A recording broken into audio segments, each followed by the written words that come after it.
Good evening, I'm Adrienne. Arsenault. Andrew is on assignment tonight. Record-breaking snow grinds life to a halt for millions of Canadians. That is just something you don't see in central Canada. Buried under a brutal winter storm that could take days to clean up. Tonight, stories from those who got stuck. We just haven't moved at all. And those who stepped up. I saved someone. The 8-year-old hero who saved a neighbor's life. Plus, a game changer in the fight against COVID gets the green light. I think Canadians should be very happy today. A drug that could keep COVID patients out of hospitals, but who can get it? And her husband took in millions running a cryptocurrency scheme. But after his sudden death, investors came looking for their money. I have not had it easy trying to sort a mess that wasn't mine. Tonight, she is breaking her silence. This is The National. From southwestern Ontario all the way through Quebec tonight, there is snow on top of snow on top of snow. Millions of people are now digging out from a historic storm. More than 50 centimeters fell in some places. It came down fast and it got dangerous. It's crazy. Roads, you can't see anything, nothing in front of you, about 5 feet in front of you. So we're talking extremely rare blizzard conditions that hit Toronto. In Ottawa, up to 10 centimeters of snow was falling per hour. Whiteouts dropped visibility to zero, vehicles slid into ditches, and critical highways were closed.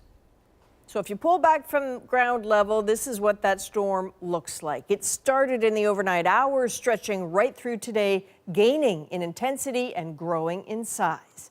So this is a big story, and we have coverage from two cities tonight. Sarah Levitt in Montreal, Thomas Daigle in Toronto.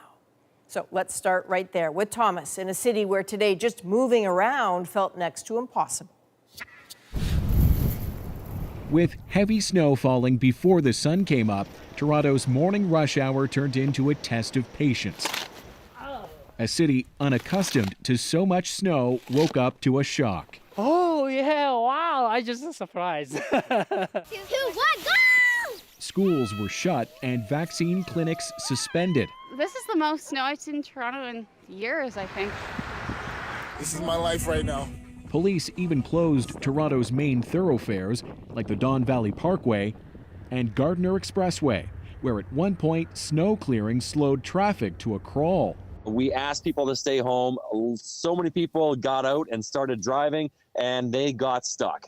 But many workers couldn't stay home, like this anesthesiologist who ended up stuck on an on-ramp for 8 hours. I was admittedly a little bit terrified about halfway through that because it really just didn't seem like there was an end in sight. And this taxi driver at a standstill for 10 hours. I've been here for this long, no food, no nothing. And we don't have no idea what's going to happen. Who's helping? I can't see anything. Go! Elsewhere on Highway 401, drivers helped each other get back on the road. I've literally moved about 300 meters in the last hour and a half. Scenes that played out across the city. Other stranded motorists were surprised by Premier Doug Ford himself. I'm the taxi driver today, the snowplow, everything else. The snowfall, reminiscent for many of the massive storms in '99 when Toronto famously called in the army. No troops this time, but still a lot of snow to clear. Unexpectedly, all of a sudden, a lot of snow. With the snow coming so fast, the city faced a rare blizzard warning. 5 to 10 centimeters per hour. I mean, that is just something you don't see in central Canada. Toronto's skyline made invisible in the whiteout as winter blasted the city like few times before. Hey, so Thomas, it looks a little bit better out there. I know it took only hours for all that snow to fall, but a lot longer to clean it up, eh? Yeah, Toronto has declared a major snowstorm condition, which means the city now has the power to tow away vehicles that are blocking snow clearing operations. Mayor John Tory says the city is deploying nearly 1,000 plows. This is going to be a massive operation, Adrienne.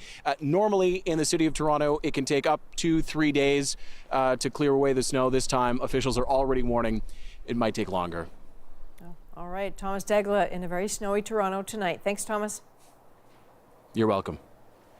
And so just how much snow needs to be cleaned up?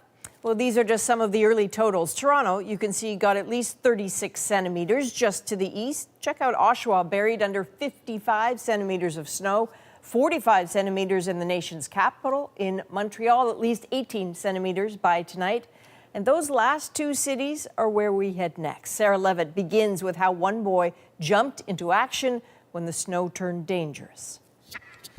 In Ottawa, a century-old record smashed as snow pummeled the region. A dangerous morning, and not just on the roads. He was in the snow. 8-year-old Clayton McGuire spotted an elderly man who had fallen and was almost entirely buried in snow outside his home. He got his parents to call 911. I saved someone.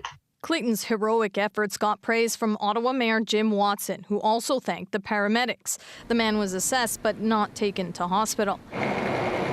The snow caused several highway closures. Police warned drivers to avoid highway driving in general, saying stuck motorists may not be towed if the route was too dangerous for emergency crews. At least one person died following a collision east of Ottawa.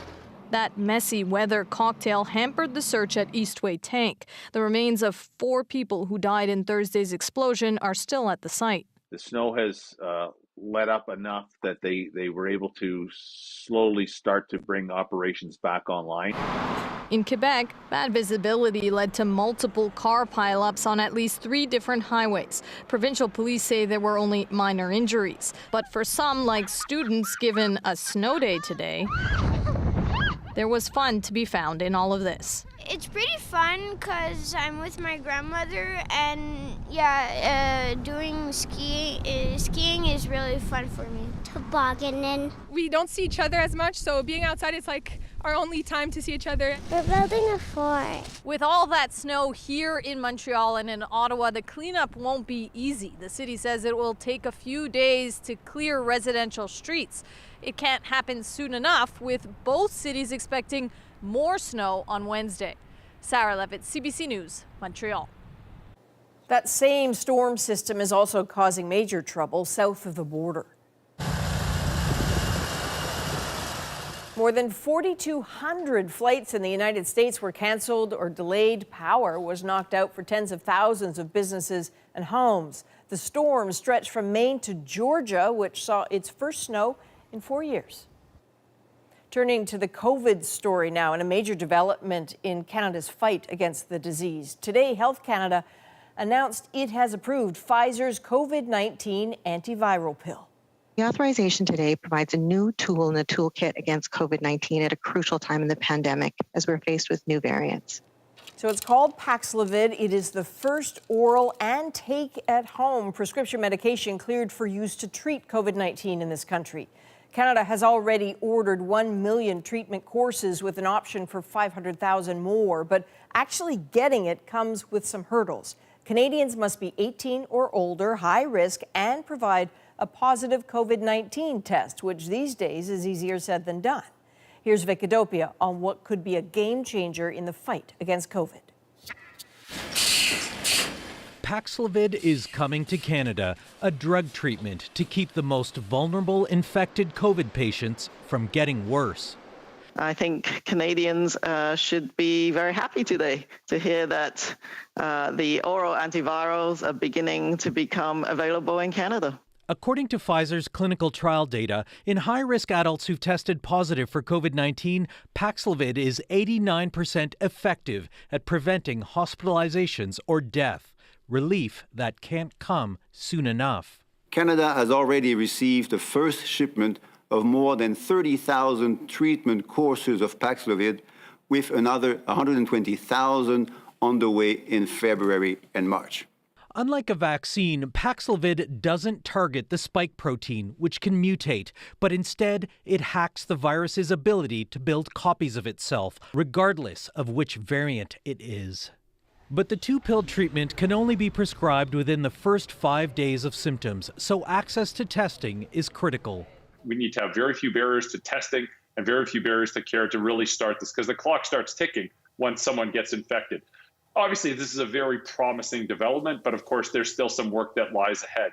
Paxlovid isn't for everyone who tests positive, just the most vulnerable. If they can be kept out of hospitals, it'll take the pressure off. The elective surgery, the cancer screening, all the stuff needs to get done. That's really important for the average Canadian, I think, because there's a lot of people who are going to die during the pandemic, from the pandemic, but not from COVID. Health officials acknowledge the bulk of Canada's order for Paxlovid won't come soon enough to stop the wildfire of Omicron cases. But for most of us, officials stress getting vaccinated remains the best protection against hospitalization. Vic Adopia, CBC News, Toronto. Okay, lots of questions about this, and so joining is Dr. Ian Brask from Humber River Hospital. So, Dr. Brask, to what degree is the characterization game changer accurate for this? I agree with you. We use that term all the time, but I really do believe that Paxlovid really is a game changer for those Canadians who are at highest risk of hospitalization. It'll help keep them safe at home and hopefully help us open up sooner. Okay, that phrase you used, higher risk, we keep hearing it, but in this context, what does that actually mean? In this context, higher risk really means two things.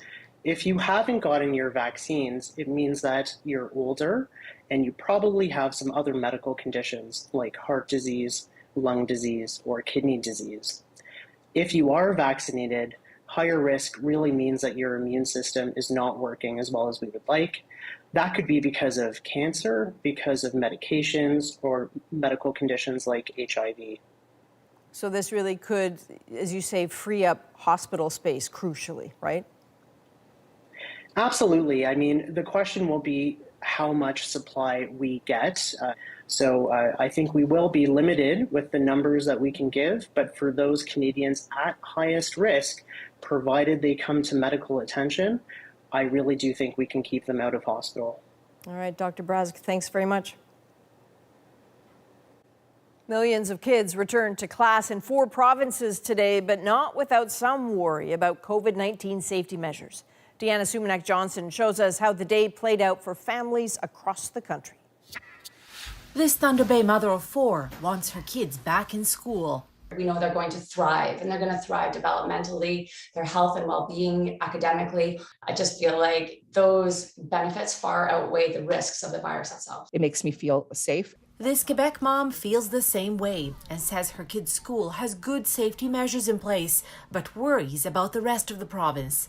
Not all schools have what my children's schools have, which is HEPA filters, which, changes the air quality in classrooms. In Nova Scotia, another province to reopen schools today, some parents chose to hold their kids back over safety concerns. I think it's really important to bring back contact tracing in the classrooms and to bring back public notifications about school cases. These high school students in Manitoba thought the same. They even staged a walkout in protest of what they call an unsafe environment. The Omicron variant is spreading really fast, and that we got the notification that we were going back to school 2 days into the quarantine in the online learning, and that the cases are still rising. Next door in Saskatchewan, which sent kids back to class 2 weeks ago, many outbreaks and cases have been linked to schools. We are hearing pediatric hospital admissions with COVID-19 really escalating in south of the border in the U.S. We haven't seen that yet here in Saskatchewan, but then again, we don't see the data very much. COVID is even wreaking havoc on a time-honored school tradition, snow days. Some Ontario school boards just shifted the classes online, but rebellion is an equally time-honored tradition, and not everyone played along. What's one more day? It's been like 3 or 4 weeks now anyway. Deanna Sumanak-Johnson, CBC News, Toronto. In Manitoba, dozens of truckers protested near the U.S. border. Why? Well, they are angry over new federal vaccine rules mandating quarantine for unvaccinated Canadian truckers returning from the U.S. An estimated 12,000 truckers are affected by the new rule. Next weekend, the U.S. will bring in a similar mandate. And Air Canada, WestJet, and Pearson International have asked Ottawa to end mandatory testing of arriving passengers. Right now, all passengers arriving from countries other than the U.S. need to have a negative test pre-flight and take another PCR test once they arrive. The airlines say it is not the best use of Canada's testing resources. About 1% of air travelers test positive upon arrival. They are asking the federal government to go back to random testing. New figures show Canada's housing market has never been this tight or this expensive. The real estate industry's key measure of house prices jumped by more than a quarter last year. Yet there are fewer properties for sale right now than at any time on record.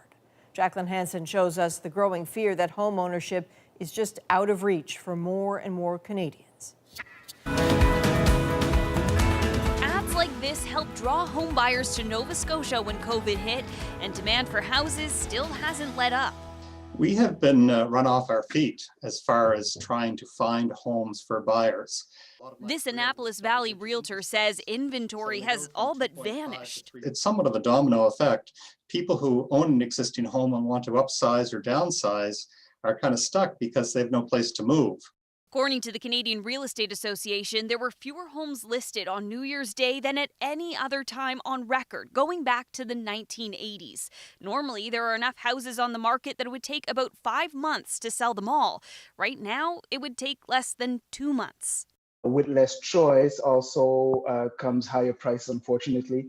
So buyers need to dish out a whole lot more money than they expected to. Prices have soared during the pandemic across cities large and small. 2021 was the busiest year for home sales ever. That very strong demand appears to be triggered by two things. COVID, which makes you work from home, which means you need more space at home. And number two, just an incredibly low interest rate environment. The Bank of Canada is expected to raise interest rates soon, and MPs are meeting this week to try to tackle high housing costs. But new taxes to cool the market would be hard to sell, and building more houses can't happen overnight. I'd be surprised to see something dramatic from the federal government in the short run. For now, the biggest change may be in how Canadians view home ownership. I think owning a home is more of a right than a privilege, but in today's market, it's definitely a privilege. And it's increasingly out of reach for many across the country. Jacqueline Hansen, CBC News, Toronto. China is accusing Canada of breaching its Great Wall against Omicron. The country has locked down millions of people to stem the variant spread ahead of the Beijing Olympics, but the virus has made its way to a neighborhood just minutes from the Olympic Park. Ashley Burke explains how China is pointing the finger at this country. Less than 3 weeks before the Olympics opening ceremony, China is shutting down ticket sales because of COVID-19. The government says it detected its first case of Omicron in Beijing and says Canada could be to blame. Officials say a woman tested positive after opening a parcel from Canada that traveled through the U.S. and Hong Kong. Officials say scientists discovered traces of the Omicron variant both inside and outside the package.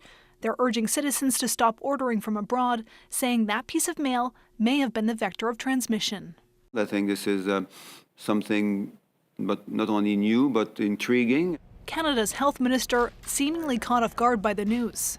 I find this to be an extraordinary view, but again, I am not an expert, a doctor or a virologist. We asked the experts who said it's not even plausible. There's nothing there that's based on science. Omicron is basically airborne. It's not something that you usually get from some paper or from grocery bags. The SARS-CoV-2 virus, regardless of the variant that we're talking about, is detectable for only a few minutes to hours on surfaces like paper. On the eve of the Olympics, a former ambassador says that politics could also be at play, and China may continue to blame foreigners if COVID cases keep rising, knowing that there's no way for other countries to investigate if it's true. Ashley Burke, CBC News, Washington. Investigators say they have solved a mystery dating back to the Second World War. Who told the Nazis where Anne Frank was hiding? To name and to blame this person, you have to be sure for 100% that this is the right answer. Next, the discovery that led them to their man. Plus, she lived a lavish life while her husband scammed investors out of nearly $250 million. Now she is breaking her silence. Did it ever occur to you that he might be breaking the law? It never occurred to me. And Christine Sinclair accepts one of soccer's highest honors and sends a message to anyone watching. When something needs to be addressed, I will absolutely 100% step up.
Authorities in New Zealand say there's been significant damage in Tonga following this weekend's volcanic eruption. The country's defense force flew reconnaissance flights over the island country, but ash-covered landscapes meant they just couldn't land. That, coupled with still down communications, means the true extent of the disaster is still uncertain. New satellite images show the scale of the blast on Saturday. It sent waves so powerful they crossed the Pacific to Peru, drowning 2 people off a beach and causing a huge oil spill. The Diary of Anne Frank is one of the world's most read books, insight into life during the Holocaust from a girl desperately hiding from the Nazis. But it couldn't tell the story of her final betrayal. More than 7 decades later, a team, including a Canadian researcher, believes it has an answer to an old mystery. Chris Brown takes us through the investigation. It was in a secret annex concealed by a false bookcase in an Amsterdam warehouse that teenager Anne Frank hid with her family and wrote of the terrors of life in Nazi-occupied Holland. Her diary, which told of her hopes, her innocence, and her fears, ended abruptly in August 1944 after someone led the Gestapo to the Franks' hiding place. Canadian writer Rosemary Sullivan participated in an investigative project that claims to have finally identified the alleged betrayer, a Jewish lawyer named Arnold Vandenberg. When it came to the very end, when there was no other way to protect himself and his family, who can judge a man turning in addresses? Dutch investigators, led by a retired FBI agent, compiled a database of thousands of documents and concluded that only one person had the motive and opportunity and knew of the Franks' hiding place. The scenario is that the notary Arnold van den Berg, well known in Amsterdam, handed over lists of people in hiding.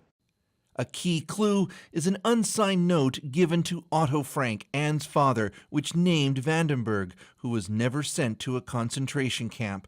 But some historians remain skeptical. To name and to blame this person as the betrayer of Anne Frank, you must have to be sure for 100% that this is the right answer. Down or something. Rosemary Sullivan has just written a book on the investigation. I'm sorry that that this could be used to say a Jew betrayed other Jews, but I think that would be completely wrong. What you have to say is the framework of evil was set up by the Nazis. Anne Frank was just 15 years old when she died at the Bergen-Belsen concentration camp. Her diary would become one of the most read books in the world. Chris Brown, CBC News, London. Tonight, the widow of a Canadian man behind a major cryptocurrency scam is finally telling her side of the story. I have not had it easy since the day Jerry died, trying to sort a mess that wasn't mine. Next, what she says she knew while she and her husband lived lavishly for years. Plus, I'm hopeful that Omicron very much represents the last big wave. but does it mean the end of the pandemic is in sight? We'll tackle that a little later.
Arctic Vets, Friday at 8:30 on CBC and CBC Gem.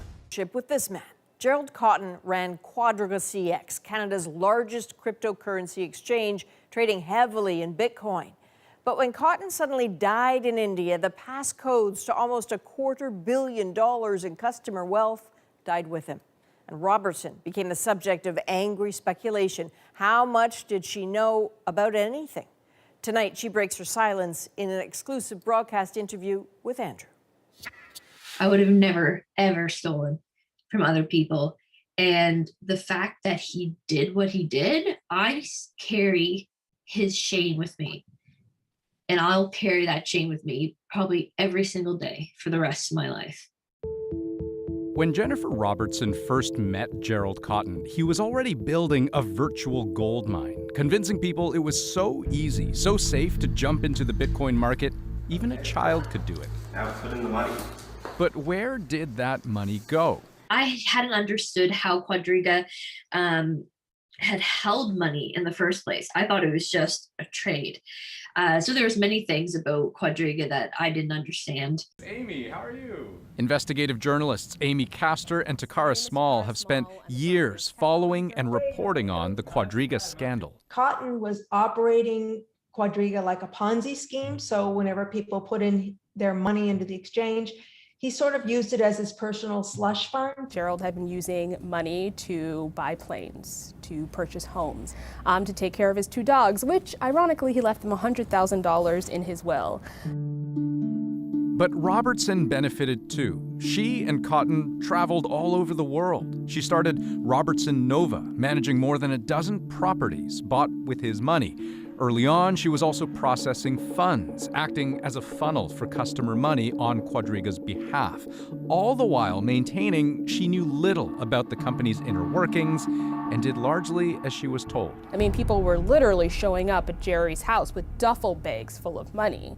She was surrounded by cash at all times. And I think the question would have been, did you ever have any questions about how this business operated? She was seeing the inner workings of the company. She was right there with them physically, day after day. So she saw the money coming and going. And it's like this, it's hard when you like add everything up in the end and kind of think. But too, I also trusted him. Like he was the nicest, caring, most loving husband. He was my best friend. You know, I think it's a possibility that I was wearing rose-colored glasses. At the time, you thought this is just the way a perfectly legitimate business operates? Jerry explained that it wasn't illegal to mail out cash under a certain amount. And he said that he also was registered with FinTrack and following all the rules. No, it made sense to me. But did it though? I mean, I guess I just wonder if any of that seemed fishy to you at the time. I understood that the banks were very anti-Bitcoin, and so therefore they had run into some difficulties with the banks accepting cash. Did it ever occur to you that he might be breaking the law? It never occurred to me.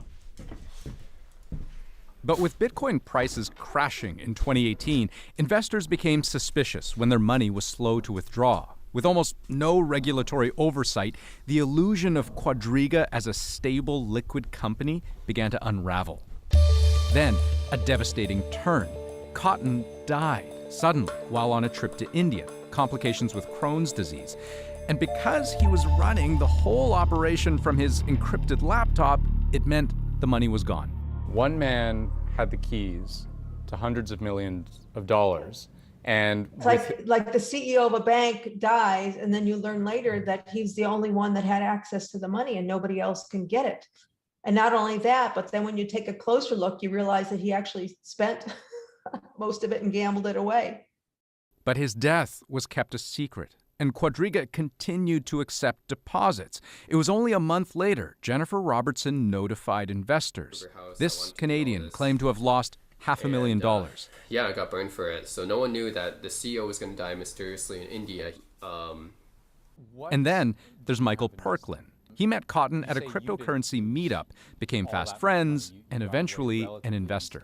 I lost 4 figures. It wasn't a lot, but amongst my friends and family who I recommended Quadriga to, if you were to add up all of their losses, it would be well into the 7 figures. More than $1 million. Yes. I'm so sorry that this happened to you, and people are still going to be angry with me. I know that, but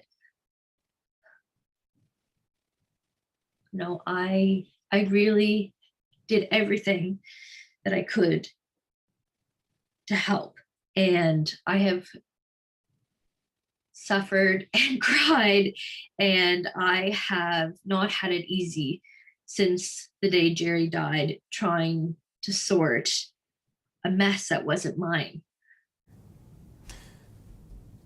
There is one more thing that I think investors think you can help with, and that is finally putting to rest the question over whether Gerald did actually die.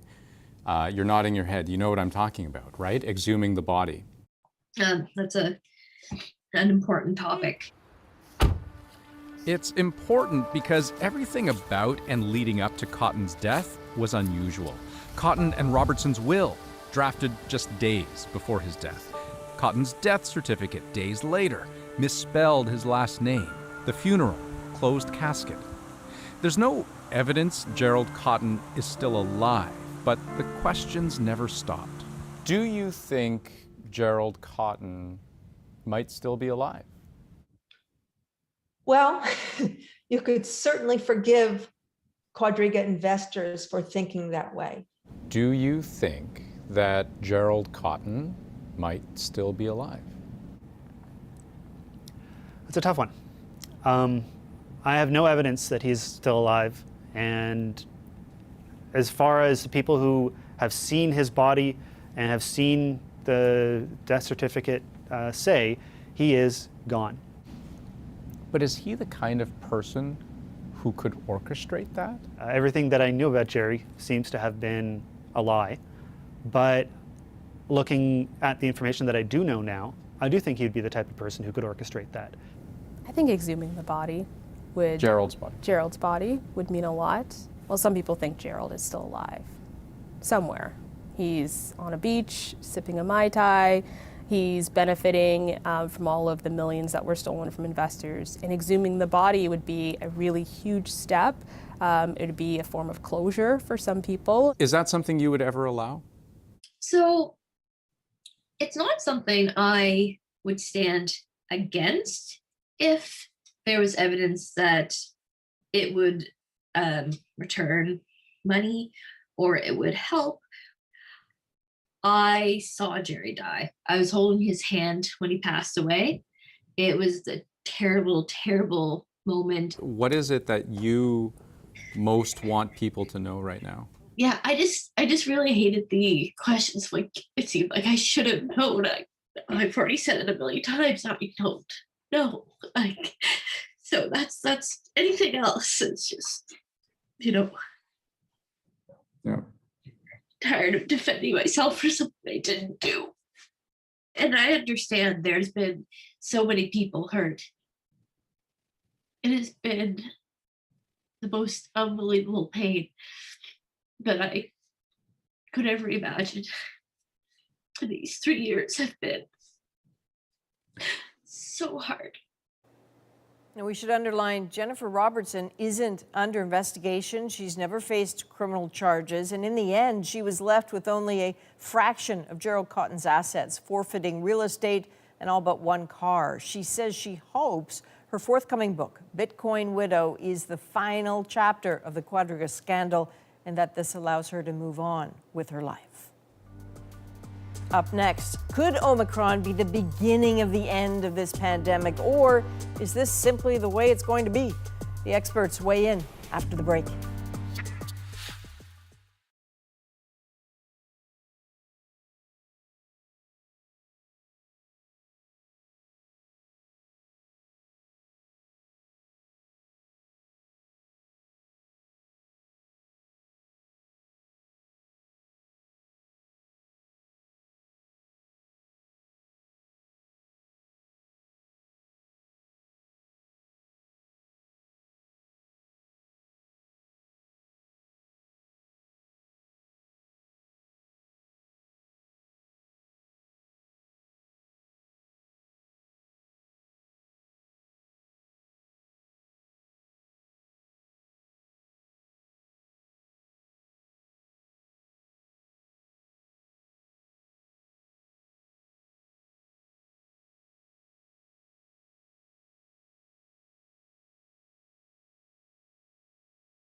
Welcome back. It was only a few months ago when we all thought we were closer to the end of the pandemic than ever before, and then came Omicron, seemingly pushing those goalposts even further away. So what comes next?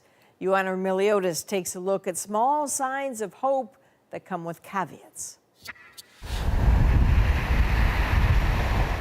Their lives feel suspended. Even when they're running, Emily Nguyen and Ashim Bhattacharya say it's as if they're standing still. But they're almost afraid to ask, scared to hope. Could this Omicron wave be the last? Is it the beginning of the end? It's like you're being a bit held back. I want to keep on moving myself forward in life, but it's really hard to do when like you're fighting against this like wall, like the pandemic. Gotta keep on pushing against it. I'm hoping it ends at some point. Emily is studying medicine, Ashim pharmacology. Their futures are bright if they can get to them. The pandemic's finish line keeps moving with every mutation. It's hard when you want to feel in control of your life and there's something external that is pushing you and other people away from each other. It's definitely difficult. 2 years in, it does feel like we're stuck in a COVID loop. There's a new sense of defeat as Omicron continues its staggering spread. But while hospitals strain under a massive wave of infections, Omicron is not causing as much severe disease, offering a glimmer of hope that this latest, milder variant could signal the pandemic is on its way out. We know that all pandemics eventually become endemic. Now, is that going to happen with coronavirus and Omicron? Well, the hope is yes, but we don't know yet. Dr. Prabhat Jha is an epidemiologist at the University of Toronto. Endemic would mean COVID turns into a seasonal virus like the flu. Omicron's high infection rate combined with vaccines could get us there faster. But any hopeful speculation comes with heavy caveats, because it's not clear how long immunity would last, and no guarantee it would shield us from future variants. I'm hopeful that Omicron very much represents the last big wave of infections, and after we'll have some protection. But we have to get more vaccines procured and available to low-income countries so that the vaccination rates go up, the variant factories go down. Waiting for that to happen, for many it can feel like walking on shifting ground. Omicron was a curveball, says Karen Pugliese, and it's left her family exhausted. I thought the end was in sight, right? Like we're almost there, we're so close. I think that the Omicron thing just kind of like changed what the new normal was, even though the new normal wasn't normal. Ethan and Bella Powell say they feel paralyzed in the present. Optimistic that the end is in sight, or you're just not sure? I'm not sure. And how does that leave you feeling? Fine. Yeah. You seem like you're resigned to it. Yeah. I'm missing out on sports, hanging out with my friends, having a normal high school experience. Like, it makes you feel stuck. It's left Carlos Powell feeling more cautious than optimistic. Just not sure about the variant and where we're going. Is it going to get better? Is it going to get worse? We just don't know. I do believe it is the beginning of the end. What we don't know is exactly where that end is. Dr. Karen Mossman is a virologist at McMaster University in Hamilton, Ontario. Her team was among the first to isolate the virus behind COVID-19. Global immunity may be a way off, but every step towards it, she says, counts. In areas where we do have very good access to vaccines, we are seeing populations that are building up that immunity. Now, the trick is to get that level of natural and vaccine-mediated immunity spread throughout the globe. Mossman says vaccines will also keep adapting to new variants. It's likely that the new technologies that we have to rapidly make vaccines, that we can alter the coronavirus vaccine the way that every year we alter the influenza virus vaccine. It might not be a perfect fit for the current circulating variant, but it's going to provide a sufficient level of protection. Even what we're seeing now, many more cases, but less severity of disease, hospitalizations, ICUs. Learning to live with COVID continues to be a test of stamina, and for Emily and Ashim, also a lesson in letting go. You can't really do anything about it. We need to make the best of a bad situation. And it's important, I feel like, just live your life that way. No matter how many ups and downs there are, it's all about endurance. and hopefully we will get to an endpoint soon. The beginning of the end, or the start of a new normal. It's not clear what that looks like, or when it will appear on the horizon. But the hope, however guarded, is that it is getting closer. Joanna Rumaliotis, CBC News, Toronto. As the pandemic rages on, it's kept many researchers busy, including virologist Angela Rasmussen, who has already started work preparing for the next pandemic while fending off the worst of the online world. She came to Canada to do research on how to save lives, and apparently that means getting death threats and wild insults. Shut up, Angie. We are so sick of your negative narrative. Go to hell, you inbred. But famed virologist Angela Rasmussen doesn't back down. Tracking viruses that flow between animals and humans, she has ideas about Omicron and what's next. I don't know how worried I should be about what you're saying. A scientist story tomorrow on The National. Up next, though, a new honor tonight for Canada's Christine Sinclair. The soccer star uses her latest award to set her sights on a goal she still wants to score.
This book is my baby. Aren't they your babies? I love those babies, but sometimes one baby needs more attention than the other baby, which is okay, really, as long as all the babies are feeling good. My tummy hurts.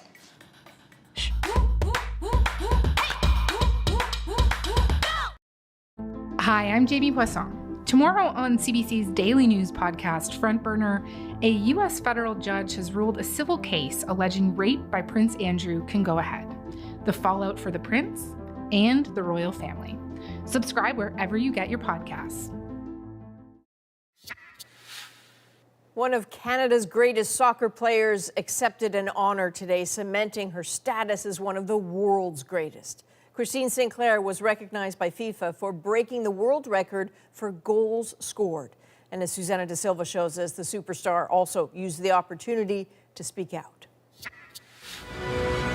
FIFA recognized the best in the soccer world, beginning with the person who has scored more international goals than anyone else. Sinclair wide open. Is this it? It is! With goal number 185. That goal put Christine Sinclair ahead of American Abby Wambach and ahead of Cristiano Ronaldo, also recognized for breaking the men's record, which was 109. Very beautiful. I think it goes to show the evolution of women's football, the evolution of the game in Canada. An evolution Sinclair's been pushing forward. One word sums up Christine Sinclair: class. Over 70% of every time she scores, Canada wins. The more times that Canada goes out and performs well at a world stage, that's all the better. People begin to speak about it. Of course, her biggest win, the Olympic gold medal. But in front of the world today, she wanted it to be about more than her achievements. But I do want to say that, women's football, female athletes have often been an afterthought. And my goal moving forward is to continue the fight, continue the change. I would have loved to have gone off, but it's the truth. And obviously it's an honor to be awarded by FIFA, but I wanted to use that platform as an opportunity to speak the truth. A goal that remains elusive, the chance to play professionally at home in a Canadian women's league. We're the only team, I think, in the top 20 in FIFA that doesn't have a professional environment for young girls to aspire to play in. She is hoping to play in the next World Cup. As for the Olympics, no promises, but her impact on the game will be enduring. Susanna da Silva, CBC News, Vancouver. Next, talk about a tough commute to work. I texted her that morning, said that I was heading out on my snowshoes.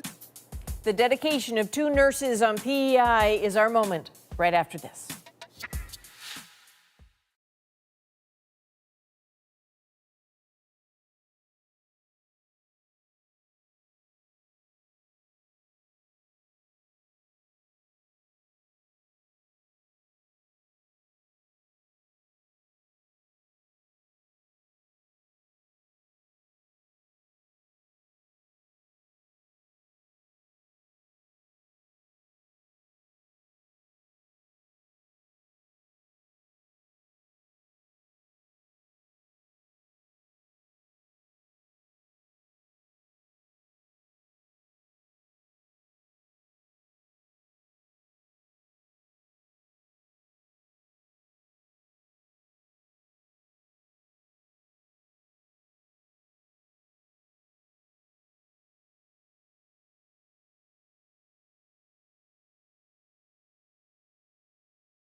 Well, you know the saying, not all heroes wear capes. Well, in Canada, some of them wear snowshoes.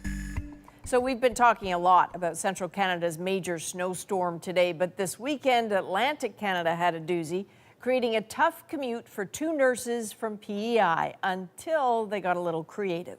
Their dedication to the job and getting to the job is our moment.